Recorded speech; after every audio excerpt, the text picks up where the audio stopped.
ഇന്ധന വില വർധനയുടെ കാര്യത്തിൽ ഇപ്പോൾ നേരത്തെ ദീപ്തി മേരി വർഗീസ് പറഞ്ഞു, ഈ സംസ്ഥാന സർക്കാരിന് മാത്രം നമുക്ക് കുറ്റം പറയാൻ പറ്റുമോ എന്നുള്ള ഒരു ചോദ്യമുണ്ടല്ലോ. ഇപ്പോൾ ഉദാഹരണത്തിന് ഈ പ്രതിസന്ധി സൃഷ്ടിച്ചതിന് പല കാരണങ്ങൾ പറയുന്നുണ്ട്. ഇപ്പോൾ പശ്ചിമേഷ്യയിലെ യുദ്ധം തുടരുന്ന സാഹചര്യം, ആ സംഘർഷം നിലനിൽക്കുന്ന സാഹചര്യം, 2 ഈ ഊർജ്ജവില ഇങ്ങനെ കുത്തനെ ഉയരുന്ന സാഹചര്യം, ഇനി അതിനും അപ്പുറത്ത് കാലാവസ്ഥ വ്യതിയാനം, ഇപ്പോൾ എൽനിനോ പോലെയുള്ള പ്രതിഭാസം, അത് ഉണ്ടാക്കുന്ന പ്രത്യാഘാതങ്ങൾ, ഇങ്ങനെ പല പല കാരണങ്ങൾ ഇതിന് പറയുന്നുണ്ട്. പക്ഷെ കാരണങ്ങൾ എന്തായാലും സാധാരണക്കാരായ ആളുകളെ സംബന്ധിച്ച്, സാധാരണ കുടുംബങ്ങളെ സംബന്ധിച്ച് അവരുടെ ജീവിതത്തിൻ്റെ മുഴുവൻ ബജറ്റിൻ്റെയും താളം തെറ്റിക്കുന്ന, അവരുടെ നിത്യോപയോഗ സാധനങ്ങളിൽ വലിയ വില വർധനമുണ്ടാകുന്ന, അന്യ ഇടങ്ങളിൽ പോയി താമസിക്കുന്ന, ഇതര സ്ഥലങ്ങളിൽ പോയി താമസിക്കുന്നവർക്ക് ഹോട്ടൽ ഭക്ഷണത്തിന് പോലും അവരുടെ കയ്യിൽ കാശ് തികയാത്ത ഒരു പരിതസ്ഥിതിയിലേക്കാണ് നമ്മൾ എത്തുന്നത്. അപ്പോൾ താങ്കൾ ഈ വിഷയങ്ങളെ പരിശോധിക്കുമ്പോൾ ഇതിൽ കേന്ദ്രമാണോ ഇതിൽ ഇടപെടൽ നടത്തേണ്ടത്, അതോ സംസ്ഥാന സർക്കാരാണോ?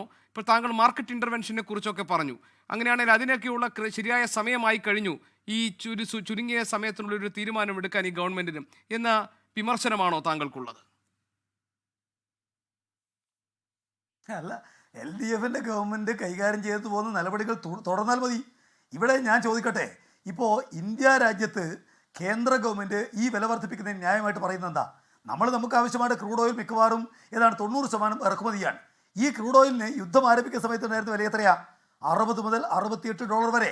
അന്ന് എന്തായിരുന്നു? ഈ പെട്രോളിൻ്റെയും ഡീസലിൻ്റെ വില കുറക്കാൻ, ₹1 കുറക്കാൻ കേന്ദ്രം തയ്യാറായിട്ടുണ്ടോ? ആ കാലത്ത് എന്തെങ്കിലും ഒരു കുരിയാടാൻ കോൺഗ്രസിന് നട്ടലുണ്ടായിട്ടുണ്ടോ? ഈ കഴിഞ്ഞ 10 കൊല്ലക്കാലമായിട്ട് വിലക്കയറ്റത്തിന് ഉത്തരവാദി ആരാ? UDFനെ സംബന്ധിച്ച് കേരളത്തിൽ LDFന്റെ ഗവൺമെൻറ് മാത്രമല്ലേ? ഒരവസരത്തിലെങ്കിലും നരേന്ദ്രമോദിയെ കുറ്റപ്പെടുത്താൻ അവർ മുന്നോട്ടേക്ക് വന്നു എന്ന് പറയാൻ വേണ്ടി കഴിയുമോ? ഇപ്പോൾ തന്നെ വില വർദ്ധിപ്പിച്ചപ്പോഴാ. ഇപ്പോൾ മെനഞ്ഞാന്ന് പരിശോധിക്കുമ്പോൾ നിങ്ങൾ കാണാൻ വേണ്ടി കഴിയും, അന്താരാഷ്ട്ര രംഗത്ത് ക്രൂഡ് ഓയിൽ വില കുറഞ്ഞിരിക്കുകയാണ്. $120 നിന്ന് $97.6 കുറഞ്ഞ ദിവസമല്ലേ ഈ വില വർദ്ധിപ്പിച്ചത്? എന്ത് ന്യായീകരണ? അപ്പോൾ വില വർദ്ധിക്കുന്നതിന് ആധാരമായിട്ടുള്ള അന്താരാഷ്ട്ര സ്ഥിതി, പശ്ചിമേഷ്യയിലെ സംഘർഷം, അതുപോലെയുള്ള കാര്യങ്ങൾ, അത് ഉണ്ടാക്കുന്നതിൽ മോഡിക്ക് എന്താ പങ്ക്? അമേരിക്കയുടെ കൂടെ ചേർന്ന് ലോകത്ത് ഒരു രാജ്യവും ചെയ്യാത്ത രൂപത്തിൽ അമേരിക്കയുടെ കൂടെ ചേർന്ന് പശ്ചിമേഷ്യ സംഘർഷം ഉണ്ടാക്കിയതാരാ? നരേന്ദ്രമോദി കൂടി ചേർന്നില്ലല്ലേ? എന്നിട്ട് പശ്ചിമേഷ്യ സംഘർഷത്തിൻ്റെ പേര് പറഞ്ഞ് വർദ്ധിപ്പിക്കുന്ന ഈ വില, നേരത്തെ വില കുറഞ്ഞ സമയത്ത് വില കുറയ്ക്കാൻ അവർ സന്നദ്ധമായിട്ടില്ലല്ലോ. ഇപ്പോഴാവട്ടെ ക്രൂഡ് ഓയിലിൻ്റെ വില കുറഞ്ഞപ്പോഴല്ലേ ഈ വില കൂട്ടുന്നത്. ഇനി ഇതിനോടെടുക്കുന്ന കോൺഗ്രസിൻ്റെ നിലപാട് ഞാൻ ചോദിക്കട്ടെ, ഈ കഴിഞ്ഞ 5 കൊല്ലക്കാലത്തിൽ എപ്പോഴെങ്കിലും രാജ്യത്തിനകത്തുള്ള വിലക്കയറ്റത്തിന് ഏതെങ്കിലും നിലക്ക് കേന്ദ്രത്തിന് ഉത്തരവാദിത്വമുണ്ട് എന്ന് ഒരു വാക്കുരിയാടാൻ ഈ കോൺഗ്രസിന് കേരളത്തിൽ സാധിച്ചിട്ടുണ്ടോ? അവർക്ക് LDFനെ കുറ്റപ്പെടുത്തുക, അതിനുവേണ്ടി മാത്രമല്ലേ അവർ കാര്യങ്ങൾ ഉപയോഗിച്ചിട്ടുള്ളത്. പിന്നെ നിങ്ങൾക്ക് വളരെ വ്യക്തമായ നിലക്ക് തന്നെ കാണാൻ വേണ്ടി കഴിയും, ഇവിടെ കോൺഗ്രസും BJPയും ചേർന്നുണ്ടാക്കിയിരിക്കുന്ന സ്വകാര്യ കമ്പനികൾക്ക് വില നിശ്ചയിക്കാൻ അധികാരം സംബന്ധിച്ച് എന്തേ ഉണ്ടായിട്ടുമില്ല, അവർക്ക് പറയാൻ വേണ്ടി കഴിയണ്ടേ? പിന്നെ രാജ്യത്ത് രൂപയുടെ വില കണ്ടമാനം കുറയാണ്, അത് വിലക്കയറ്റത്തിന് കാരണമല്ലേ? ഞാൻ ചോദിക്കട്ടെ, ഇവിടെ നരേന്ദ്രമോദി ഗവൺമെൻറ് വരുമ്പോൾ $1 വില എത്രയാ രൂപക്ക്? നിങ്ങൾ കാണാൻ കഴിയും, ₹61. ഇന്നത്തെ വില എത്രയാ? 95.9, ₹96. ഈ രൂപയുടെ വില കുറയുന്നതിന് ആരാ കാരണം? അതിനെ സംബന്ധിച്ച് എന്തേ കോൺഗ്രസ് മിണ്ടാതിരിക്കുന്നത്? കോൺഗ്രസ് ആണ് ഇന്ത്യയിലെ പ്രധാന പ്രതിപക്ഷം.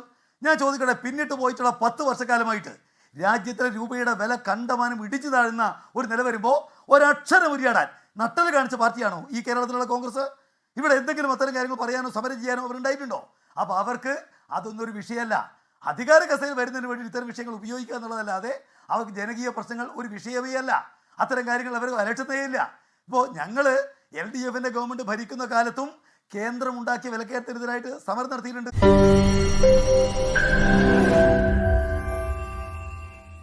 ലോകത്തെവിടെയായാലും ഏത് സമയത്തും 24 വാർത്തകളും ഓഗ്മെന്റഡ് റിയാലിറ്റി പാക്കേജുകളും എക്സ്പ്ലെയിനറുകളും വിശദമായി കാണാൻ ഞങ്ങളുടെ YouTube ചാനൽ നിങ്ങൾക്ക് സബ്സ്ക്രൈബ് ചെയ്യാം.